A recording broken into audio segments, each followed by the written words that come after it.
Mirë se vini në emisionin Përballje, unë jam Muhamet Hajrullahu. Sot do të fokusohemi natyrisht në tema që kanë të bëjnë me çështjet e ekonomisë dhe ndër temat më të rëndësishme, jo vetëm në Kosovë, në Evropë dhe në atë se çfarë po ndodh në aspektin global, sepse edhe siguria, edhe luftrat e reja, edhe problemet si ekonomia që janë të ndërlidhura njënën me tjetrën ndikojnë edhe në çështjet e zhvillimit ekonomik. Andaj krizat globale, përfshirë inflacionin, ndryshimet klimatike dhe tensionet gjeopolitike po ndikojnë thellësisht pra në ekonomitë tona. Për të diskutuar për këto tema, unë kam kënaqësinë të diskutojmë së bashku me zotrin Emanuel Bajra, ekspert financiar mbi të gjitha, por edhe kryetar i bordit të trusit pensional të Kosovës. Zoti Bajra, mirë se po takohemi. Kënaqësi, takimi, faleminderit për ftesën. Vjen mirë që kur je në Kosovë na vjen me diskutu për tema që kanë të bëjnë për ekonominë mbi të gjitha. Sot në botë, unë e përmenda në hyrje, ka tema shumë të mëdha të cilat po ndodhen në aspektin e sigurisë, gjeopolitike, ishte inflacioni, ishin krizat globale, të gjitha këto ndikojnë edhe në, le të themi, edhe në ekonominë tonë dhe ekonomitë tona. Nëse marrim në retrospektive shikojmë situatën, ku janë sot 3 problemet apo 4-5 çështjet që shkruan zakonisht për to në aspektin ekonomik, që ndërlidhen me ato se çfarë po ndodh në krizën politike globale. Po, Muhamet, faleminderit për ftesën, është gjithmonë kënaqësi të jem këtu para juve dhe ekipit tuaj që të eksplorojmë mundësi ndryshme dhe tema ndryshme që janë me të vërtetë të rëndësishme edhe vetë që aludon në pyetjen, për shkak se pyetja është, si më thonë, e shpërndarë në shumë tema ose tematika të vogla që vlen të trajtohen me kujdes. Sa i përket postimeve të mia, për shembull, unë marr një instancë, kam një instancë shumë të drejtë për drejtë dhe kam dua. Edhe kështu po duam me kon drejt për drejt, se unë pëlqen që drejt për drejt. Edhe në thelb e jep shpjegim për njerëzit. Absolut, është thjeshtësimi i koncepteve, thjeshtësimi i situatave ndryshme, por në anën tjetër informimi. Me një anë tjetër i pjesë sikur më ta marrë edhe ty një pjesë tortës tonë si media, po nuk është intenca ato ideja është që na ndihmon. Ka një farloj partneriteti. Për ekspertiza. Jam shumë i lumtur që mendon ashtu dhe ka mbështetje dhe ka mirë kuptim. Natyrisht avantazhet personale janë se jashtë operoj një kohë më të madhe jashtë, pa marrë parasysh që angazhimet janë edhe në Kosovë si me fond, si me trustin.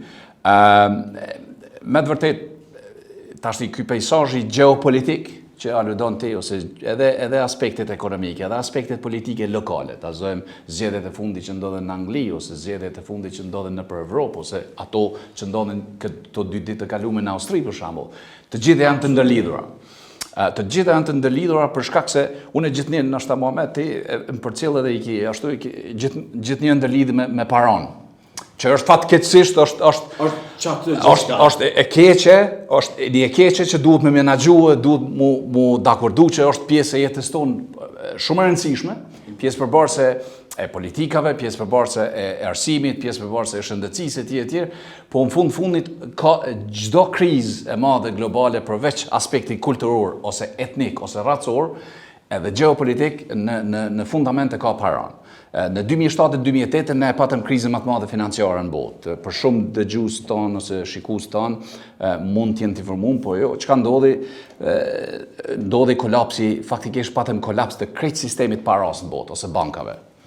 Edhe aty u humb një masë shumë e madhe paras. Me parat sotit mund të themi ndoshta 13 trilion nuk kostë edhe para shumë e madhe nëse marrim BPV në sotme. Por, para atë kohë, për para 15-16 viteve, ishte bukur një para madhe, një masë e madhe paras. Njerëzit, kur them njerëzit, jo vetëm konsumatorët, por humbin bizneset, humbin investitorët, humbin edhe konfidencën, për poshtë që humbin para, për shkak se nëse shkon në bankë, troket në derë dhe i thush i duhet depozitat e mia, edhe banka tha po më vjen keq, por nuk ka depozita tuaja, atë mundesh me marrë parasysh çfarë efekti ka. Kjo ka ndodhur në 2007, 2008, 2009. Ka ndodhur në atë mënyrë që kemi qenë pakës me fat për shkak se po të kishim ne mediat sociale sotme, po ta kishim ne teknologjinë që kemi sot, problemi do të ishte shumë më i madh. Unë besoj se do të kishim luftë të tretë botërore, mendoj, për shkak se domethënë prej burimit, informacioni prej burimit deri te masa tashmë ndodh me milisekonda, në nanosekonda. Atëherë ndodhë ndoshta 24 orë kalonte, ju jep të shans entiteteve të ndryshme politike ose jo politike ose ekonomike me e filtru lajmin përpara se mu plasu në mas. Domethënë është një periudhë 15 vjeçare, jo edhe shumë e madhe, po në aspektin e jetës son teknologjike është bukur e madhe. Edhe çka ndodhi prej atëhershmit, ne jemi të lëndum si ekonomi globale. Po, jemi të lëndum në veçanti ekonomia perëndimore. Për shkak se ekonomia perëndimore varet në kredimarrje, në një shëndet bankar të mirë. Për gati prej kohës Bretton Woods, domethënë kur u krijua sistemi i dollarit, dollari ka varsu dhe ndërvarsu krejt sistemin e paras në botë. Domethënë ti nuk mund të bësh asnjë transakcion edhe si biznes, a je në Kosovë, a je në Afganistan, a je në Australi ose në Amerikë, pa e shfrytzu transakcionet e dollarit. Lash qëllimisht me një ndërhyrje të vogël këto. Nëse kthehemi sot, 2007-2008, të cilën lëndimin që e tregova të jashtëzakonshëm që ka ndodhur, sidomos te ekonomia perëndimore. Dhe sot kur po flasim, domethënë ne sot kemi globalisht probleme me kriza politike, ka luftra të reja, ka vatra të reja të krizës, ka probleme të inflacionit, cilat janë, nëse mund me thonë, me shpjegu për publikun tonë të kësaj interviste, për lexuesit të cilat problemet e mëdha ekonomike sot që ka Evropa, sepse ne jemi këtu e natyrisht duke mos përjashtuar edhe vende tjera. Është e pashmangshme me i nda gjeopolitikën, politikën edhe ekonomi. Tashti 3, 4 ose 5 mund t'i përmendim 5 rrisqe më të rëndësishme që ekzistojnë sot, për shembull. Një është liria e lëvizjes, në Evropë sidomos. Shiko çfarë po ndodh në Evropë. Shiko presionin që është i marrë sistemi Schengenit. E dyta është emigracioni.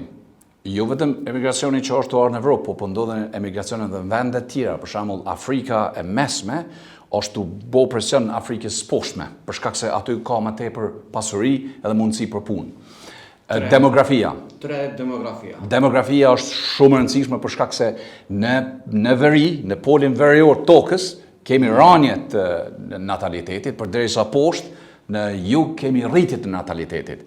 Tashti ne në veri po mplakemi, përderisa kemi ekses kapacitet për me shfrytzu kapacitet ekonomik, shumë më tepër për 100 vjetë e arshme, me pas në prosperitet madh, po problemi është që nuk kemi fuqi punëtore në polin verior. Çka ndodh? Tashti ne po duam fuqi punëtore, por nuk po duam.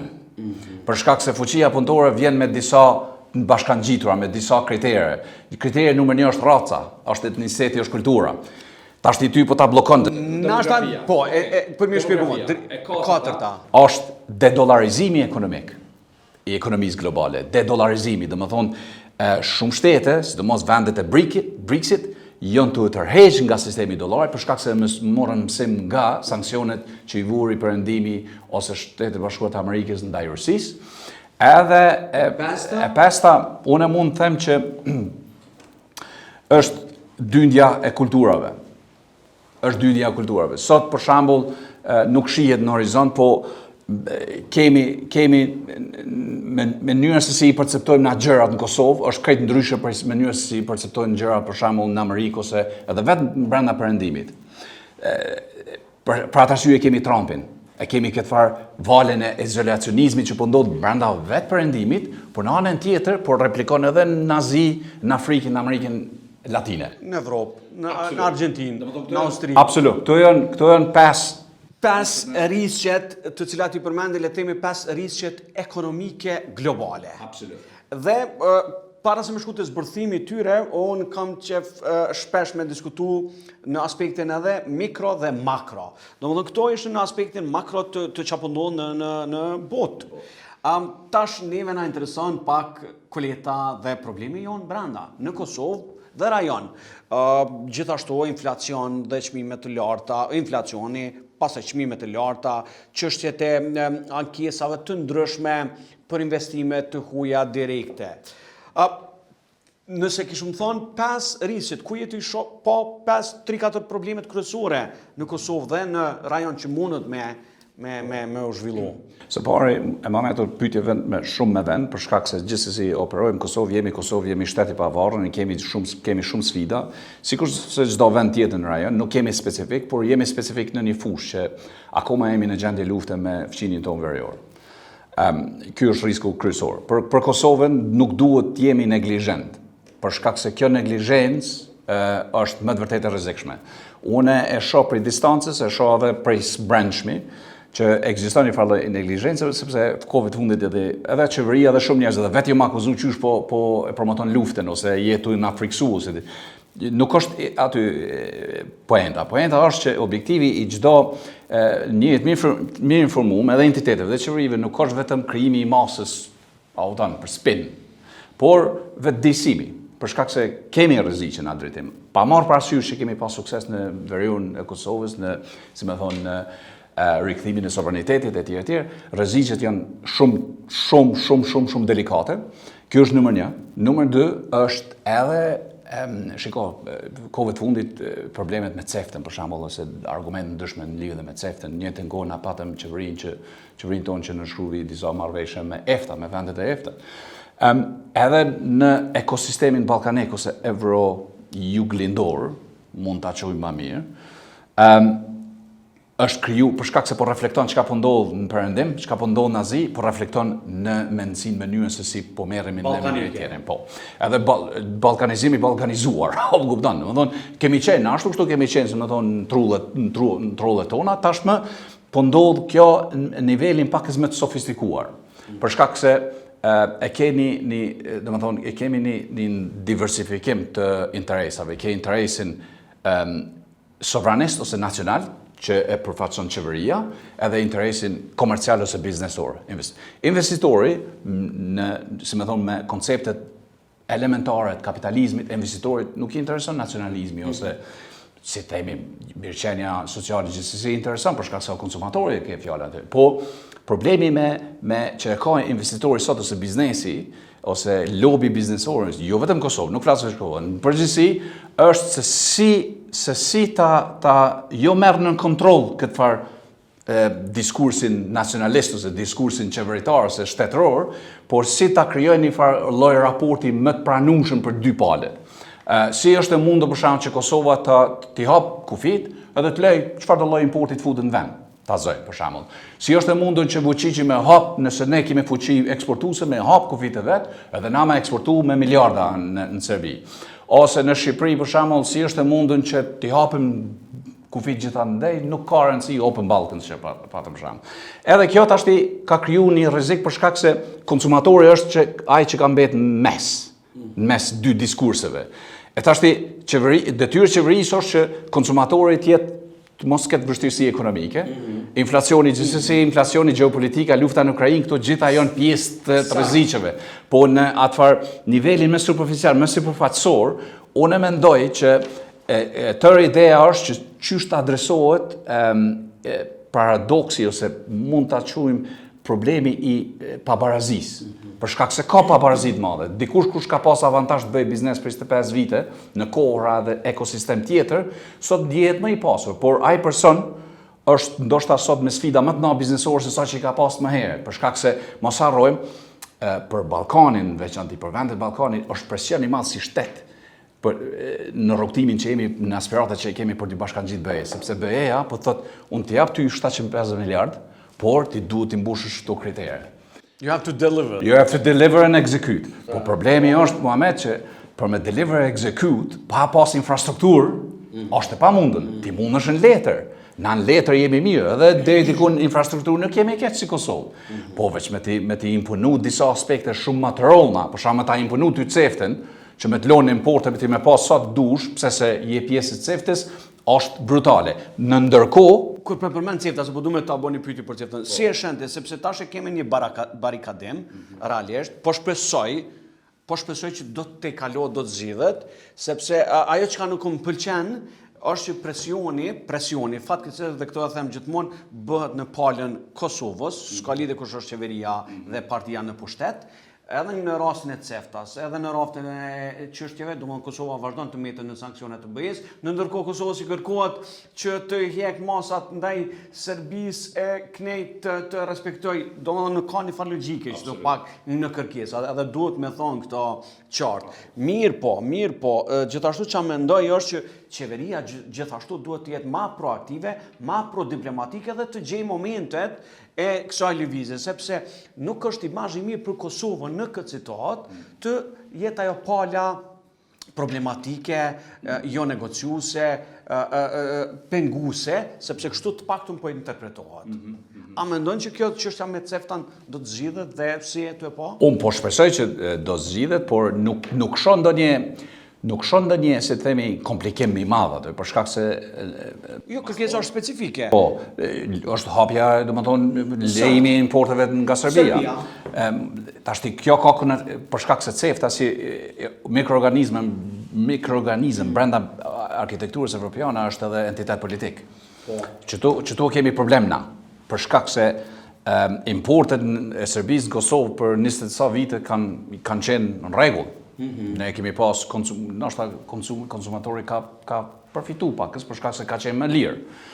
Problemi është që është më ndërlikuar se sa vetëm CEFTA. Nëse lokalizojmë, strategjia jonë si duket është që të politizohet kjo. Sa më shumë që të politizohet CEFTA, aq më mirë për Kosovën është, për shkak se me politizimin e CEFTA-s tipi thu Evropës shiko. Ky mu vitin e kaluar, tetorin e kaluar ka hyrë territor, më ka qenë ushtar, ka dash me kriju luftë. Ka hap luftë fakt. Po, një vjetori i sulmit bojnë terrorist, sulmit terrorist. Këta janë agresor. Domethënë si është e mundur, a do t'ja bëni të njëjtën mundësi Rusisë, ta thojmë, sot në Lituani ose në Poloni. Po, hipokrizia evropiane është kështu, domethënë është endemike. Edhe është shumë problem. Për ne, sfiduese do t'jetë se si do t'a balancojmë këtë politizimin e CEFTA-s me aspektin ekonomik. Sepse nëse importet ndërlidhen direkt me çmimin e konsumit në Kosovë, atër është problem për konsumatorët tanë nëse nuk mbështeten me subvencione tjera prej qeverisë. Ose nëse qeveria nuk ka plan më të madh strategjik, afat mesëm ose afat gjatë që ta subvencioni nuk e du si term heq, por është i domosdoshëm në rastet kur jemi në kohë lufte, sepse akoma na sot nuk pranojmë që jemi në kohë lufte. Është më të vërtet paradoksale, për shkak se edhe në Ukrainë njerëzit nuk pranojnë që janë në kohë lufte, për shkak se po bëjmë biznes, ekonomia po rritet, po investimet janë thoshtë. Ajo në rregull është. Ajo në rregull është nëse jemi të vetëdijshëm që me vazhdu aktivitetin, edhe që mësë me fajsu një entitet ose një parti politike, ose me gjithë si qytetarë me bu detyrat tona. Vërtet. Për shkak që po na shkon koha shumë shpejt, edhe po duhet të çështja e fundit, edhe unë më shumë të kom ftuar sot si ekspert financiar, si njëri që mirësh me tema, po ju jeni kryetari i bordit të Trusit Pensional Kosovës. Shumë kush shpeshherë kur përmend Trusi Pensional Kosovës, 2-3 çështje janë s'dush me qenë ekonomist që njerëzit shqetësohen. A janë paret e sigurta, ku janë paret e qytetarëve të Republikës Kosovës, edhe pse nuk investohen që të parë në Kosovë. Pyetje shumë legjitime, të cilat shpesh nuk kanë përgjigje të duhur. Do më thonë, hade, a janë, po nisim kështu, a janë paret sot sigurta, e di që ka pas zbritje ngritje, do më thonë, edhe si pas lëkundje, si pas raporteve, sot ç'është është situata me mjetet financiare në Trusin Pensional të Kosovës. Përgjigja e pyetjes parë është gjithsesi që janë të sigurta, nuk ndodh ndonjë, si themi, shiko, se na riskun gjithë të përcaktojmë ndryshe. Nëse kemi fjalën a janë paratë e sigurta ku janë të investuar, gjithsesi që janë, sepse ato edhe po japin kthim. Për shembull, ne veç për këtë vit kemi pas 118 milion kthim bruto. 118 milion prej 2.7 miliardëve. Për shembull, është besoj arritim madh. Atë arritëm edhe një landmark tjetër, një cak tjetër të rëndësishëm që kalum 3 miliardë tashmë. Jemi fond që po merremi pakës me serioz në entitetin. Pra, janë sigurta, ka kthim. Pa marrë parasysh që lëkundjet kanë qenë lartë e poshtë, ne si Trus kemi qenë pozicionuar në aspekt në anën pasive të investimeve, me një kthim pakës më të vogël, por solid. Humbjet nuk I kemi si që I kanë disa fonde tjera shumë na, mbi 3%, mbi 4%, mbi 5%. Ne nuk kemi pas humbje për një kohë rekorde në FKVK. Për shkak se edhe mos harro, edhe mënyra ose strategjia e alokimeve është e rëndësishme këtu. Kemi një bordëri, është një ekspertizë tjetër, si themi është edhe shtyrje e FKPK-s në terren. Manuel, pyetja tjetër te kjo, pse këto pare nuk investohen në Kosovë? Unë e di si kryetari i bordit dhe kompetencat tuaja, po këtu është politikë edhe shtetit, të cilat mund të ndryshohet edhe ligji ekzistues aktual.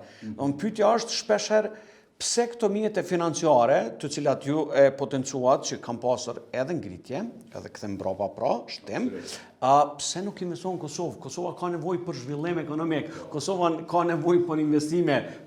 Pare tona janë ato që mund me u kthy në zhvillim. Për shkak se jam të i vesh 2 kapela sot, po e heki kapelën e trustit, po folim me këtë kapelën tjetër, po me kapelën e njohësit çështjeve ekonomike ta zajmë, okay? Shiko, personalisht, unë mendoj që duhet më bëj më shumë në drejtim, me ndryshu ligjin për Fondin Pensional të Kosovës, edhe me ndërtu një arkitektur tjetër financiare që kapitali investum jashtë, jo i tërët kthehet Kosovë, për shkak se ne duhet mi shfrytëzu edhe avantazhet e tregut, për shkak se mos harro, plot 756 milion i kemi të kthyme prej 23 vjetësh investime që kemi pas jashtë. E humbi kemi pas në 100 milion ta zojmë. Kjo është domethënë, është pozicion i mirë. Por për mua personalisht nuk është i mjaftueshëm, themi drejtën, për shkak se si ekspert mendojnë që duhet me pas një hapje. Në vitet 20-a, 30-a edhe 40-a që pretendon edhe aspiron që të pensionohet në mbi moshën gjatë 5 vjeçare, duhet ta ketë komoditetin e jetumit me dignitet, pa probleme financiare, sikurse në perëndim që kemi. Me pas drejten, shikom, ne duhet me hapë dhe tregun e pensioneve në Kosovë, ne kemi veç 1 o 2. E vërtet, me pas... Që njerëzit mu shpërnda me kontribu ku dojnë ata me marrë riskun. Në anën tjetër, masa edhe depozitave për shembull nëpër banka ose bankat që i kanë asetet e tyre. Edhe aty duhet bëhet diçka në drejtim që Kosova, tashti i kemi tregun e kapital, është tu kriju, është në proces e sipër, besoj që ka me pas rësi në këtë drejtim, ka me pas hapje, për shkak se krejt ideja është që të krijohet fondi sovran, me anë fondit sovran ne patëm rekomandu qeverisë që të krijohet edhe tregu i kapitaleve. Tashti ndodhe kundër, për shkak se opozita dërgoi ligjin për fondin sovran në gjykatë kushtetuese, tregu i kapitaleve po si është 2-3 hapa përpara fondit sovran. Pra mund të ketë lëvizje, mund të ketë risi. Tërësh gjithsesi Muhamet, është jo vetëm që duhet jemi optimist, po duhet jemi edhe pragmatist, për shkak se vendi ka nevojë. Vendi është, domethënë, është tjerë prej çarkullimit paras. Kemi remitancat që po ndihmojnë, por nuk është ajo, nuk është remitanca ndihmon një aspekt të ekonomisë. Kemi nevojë për infuzion. Unë besoj se më tepër për eksplozion kapitalit se sa veç infuzion. Infuzionin e merr shteret duhet tjetrin. Duhet me pas eksplozion për me u dhënë mundësi ndërmarrësve të ri, edhe atyre që kanë aspirata, me pas çështën kapital, me marr risk edhe me zhvillu ide. Pyetja e saktë. Po jo nemën bordit edhe duhet jemi qartë për shkak unë flasë ashtu, po. E një çështje e fundit që është diskutuar shumë herë në Kosovë nga shumë njerëz, sidomos njerëz të cilët kanë nevojë. Një anë brenda trustit pensional të Kosovës, njerëz të cilët kanë nevojë për arsye të ndryshme shëndetësore, të faktuara, të argumentuara, nuk mund të tërheqin paratë të tyre për, le të themi, për nevojat e tyre, të cilat janë jeta vdekje. Dhe ka shumë njerë që e kanë adresu këtë çështje dhe kanë kërku madje që kënjen dhe kjo çështje të adresohet nga parlamenti, nga institucionet, nga partitë politike. Sekretari i bordit të trusit pensional të Kosovës po du mi u pyet sepse madje kanë qenë diskriminues nenin, i cili nuk lejon për arsyet që unë i përmenda shëndetësore jeta vdekje, njerëzit nuk mund të tërheqin paratë të tyre kur ata kanë nevojë. A mendoni që kjo duhet të ndryshoj dhe mund të ndryshoj? Unë mendoj që besoj se duhet me pas hapësirë për kur të reformohet ligji me bëu diçka në këtë drejtim. Por në anën tjetër është një rrezik i madh për fondet pensionale jo vetëm të Kosovës, por përgjithësi, për shkak se shoh edhe në perëndim. Sidomos në Kosovë, për shkak se ne patëm eksperiencën e tërheqjes dhe përqindshit, ajo ka kriju një farë mendësie tjetër në drejtim. Valla mi vetë njerëzit e Kosovës këtë dojmë i nxjerr, po të kallëzaj. Po tashti të kthehemi te kjo pyetja serioze që gjet te çështja e. Problemi është që gjithsesi kjo duhet mu marë ma më seriozisht, për shkak se jemi të përjetu një demografi që thash ma herë, që apshe për qysh për ndërlidhen, Muhamet, një demografi plakje ma të madhe. Njerëzit ka musmu ma shumë, njerëzit ka me pas nevoj ma tepër për cash. Tashti duhet mu gjetë një mënyrë këtu, për shembull, në perëndim ki mundësi të blerjes së anuitetit. Ti mund ta kesh, ta arrish një moshë, ta zojmë 45-50 vjeçare, mund ta bësh një tërheqje për një fond tjetër, përgjigja në lidhje me hapjen e tregut të pensioneve në Kosovë, edhe me ta mundësu ti me marrë përfitimin më shumë, kthimin se sa me e marrë krejt masë. Domethënë, ka mekanizma, Muhamet, po pyetja është, a jemi na të gatshëm me bë këtë punë, është gjithsesi është detyrë dhe obligimi i politikanëve të merren ato. Nëse isha pyetur ne si njosi çështjes ta zë, njosi çështjes duhet, unë besoj se ka hapësinë për më kriju mundësi që mas pari njerëzit me kuptu pse kursejnë fonde pensionale. Kjo është duhet, shiko, se fonde pensionale nuk është platformë investuese. Është për detyrë fiduciare e jona ta trajtojmë ashtu, por për kontributësin është pension, domethënë është masë e akumulimit kursimeve jetësore për pleqni. Edhe nëse ti Pra, kjo është vendim politik të pyetja për mu kthy të përgjigja. Domethënë është vendim që duhet ta marrin institucionet. Parlamenti janë komisionet, janë politikanët ata që duhet nëse shohin të mirën e konsumatorit edhe dojnë me bëu diçka në këtë treg, në tregun e pensioneve, në tregun e kapitalit, në përgjithësi që është detyrë e politikës, jo e bordit ose konkretisht e imja. Unë pa marrë parasysh që personalisht duke mos i përfaqësu idetë këto farë opinionet e fondit ose trusit, unë gjithë... Je ma liberal edhe je ma në këtë aspekt. Jam domethënë i hapur, jam shumë transparent këtë tim, po. Zoti Emanuel Bajra, faleminderit shumë për kohën, na shkoi shumë shpejt, po shpresoj që do të kemi kohë për të diskutuar edhe për çështja të trusit edhe tema të aspektit politik edhe geopolitik, edhe në aspektin e ekonomive tona në të ardhmen gjithashtu. Faleminderit shumë. Kënaqësia ime, Muhamet, gjithnjë kur nuk kemi kohë të mjaftueshme, po gjithmonë është kënaqësi edhe më të vërtetë kënaqësa kur jam këtu. Faleminderit shumë. Shikuar ishim me Emanuel Bajra, ekspert financiar, njësi çështjeve ekonomike, ku diskutuam për çështjet që kanë të bëjnë me ekonominë tona, problemet, sfidat, rreziqet, por edhe për çështjet dhe rritësitë e reja brenda trusit pensional të Kosovës. Shihemi në ndërvisa tjera të radhës.